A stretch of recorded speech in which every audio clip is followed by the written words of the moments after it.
இட்லி உப்புமா செய்ய போகிறோம். அதுக்கு சட்டியை காய வச்சு எண்ணெய் ஊற்றியாச்சு. கொஞ்சமாக கடுகு உளுந்தம் பருப்பு போட்டுக்கலாம்.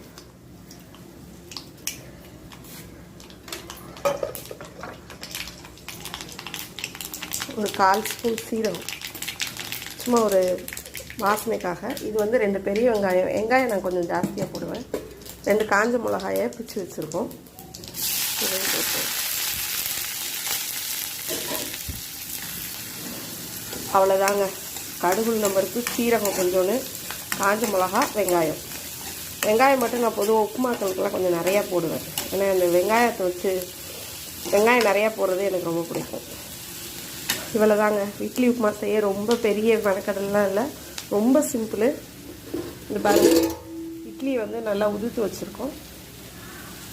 இப்போ வெங்காயம் நல்லா கொஞ்சம் வதங்கவும் இட்லியை போட்டுடலாம். இந்த வெங்காயம் பாருங்கள் நல்லா வதங்கிடுச்சு. இதுக்கு வந்து ஏற்கனவே இட்லியில் உப்பு இருக்கிறனால நம்ம வெங்காயத்தில் தேவையான உப்பு மட்டும் போட்டாச்சு. இப்போ என்ன பண்ணிடலாம், இதை எடுத்து இதுக்குள்ளே கொட்டிடலாம்.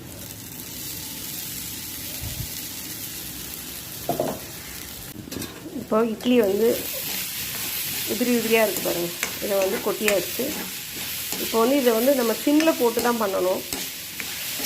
ஏன்னா எண்ணெய் கூட நம்ம ரொம்ப ஊற்றலை, சும்மா 2 ஸ்பூன் தான் ஊற்றிருக்கோம். அதனால் சிம்மில் போட்டு பண்ணிக்கலாம். இது ரொம்ப நேரம்லாம் கிண்டணும்னு அவசியம் இல்லைங்க.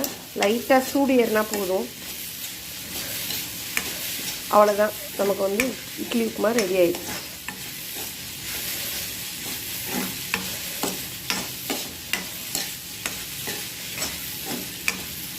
ஓகேங்களா?